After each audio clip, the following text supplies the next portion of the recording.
अब ये म्यूटेशन बहुत तरीके पे हर अलग अलग लेवल पर हो रहे हैं, single mutation, double mutation, triple mutation और इवन मोर देन 3 म्यूटेशन वाले वायरसेस भी देखने को मिल रहे हैं। तो इसीलिए जो वायरस है अपने अंदर चेंज करके बच्चों के इम्यून सिस्टम को अब आने वाले टाइम में ज़्यादा अफेक्ट करेगा, ऐसा प्रेडिक्ट करा जा रहा है। अगर हमारे को कोविड होता है तो हमारी मृत्यु के चांसेस 100 लोगों में से करीब 1.5 से 2% है।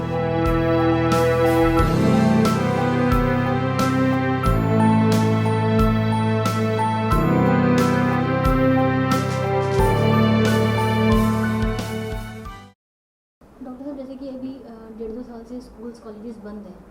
अभी अगर बच्चे जाएंगे कॉलेजेस में एडमिशन्स होंगे, अभी इतना नहीं है कि 18 से जो कम के बच्चे भी हैं उनकी वैक्सीन के लिए अभी हुआ नहीं है, 18 से ऊपर लगा सकते हैं। तो ऐसे में हम अपने बच्चों को किस तरीके से सेफ रख सकते हैं?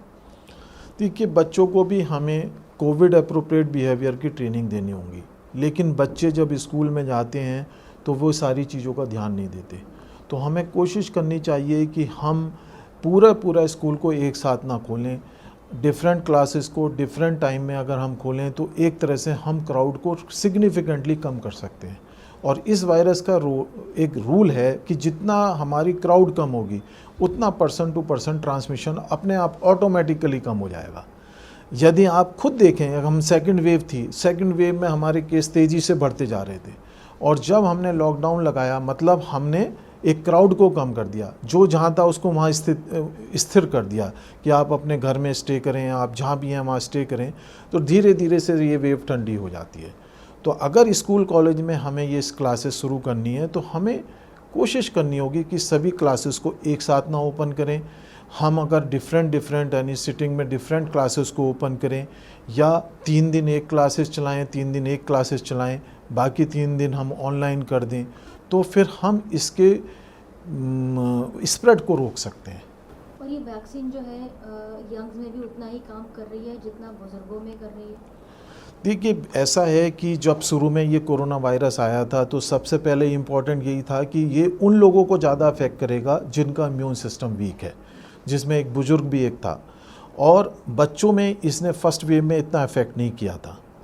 तो अभी स्टडीज़ अभी तक 18 साल से ऊपर में उपलब्ध हैं, 18 साल के ऊपर में ही ये वैक्सीन लगाई जा रही हैं। तो नेचुरली अब जो हमारी स्टडीज़ हो रही हैं सभी वैक्सीन्स में वो 12 से 18 वाले एज ग्रुप में हो रही हैं। 12 से 18 एज में ये कितना काम करेंगी, कितने एंटीबॉडीज़ बनाएंगी, उसके हिसाब से ये क्लियर होगा। लेकिन नेचुरली जिसमें भी हमारा इम्यून सिस्टम ज़्यादा वीक होगा उसमें इनकी ज़्यादा ज़रूरत होती है। जैसे काफ़ी हद तक जो बड़े हैं उनको वैक्सीन लग चुकी है, फर्स्ट से सेकेंड डोज, बच्चे हैं अभी बच्चे, तो क्या बच्चों को इसका इन्फेक्शन होने का खतरा ज़्यादा हो सकता है आने वाले टाइम में?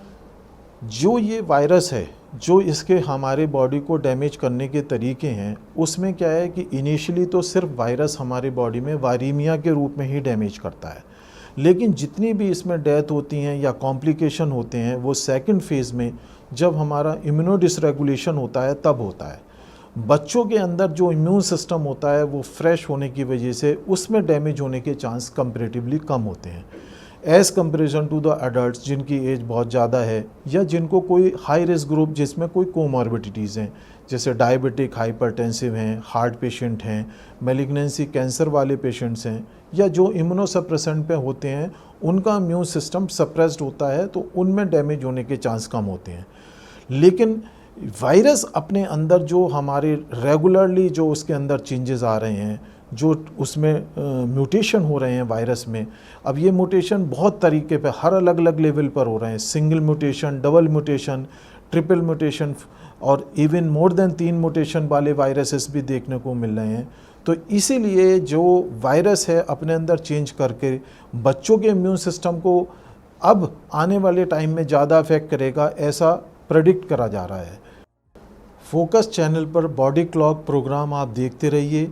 मेडिकल से रिलेटेड ये जितनी अच्छी जानकारी इस चैनल पर उपलब्ध है बाकी चैनलों पे नहीं मिलेगी। यदि आपका कोई हेल्थ से संबंधित, नॉट ओनली कि कोविड से ही रिलेटेड हो, कोई भी अगर आपको जानकारी प्राप्त करनी है तो वो आप body clock programme focus channel पर आप पूछ सकते हैं।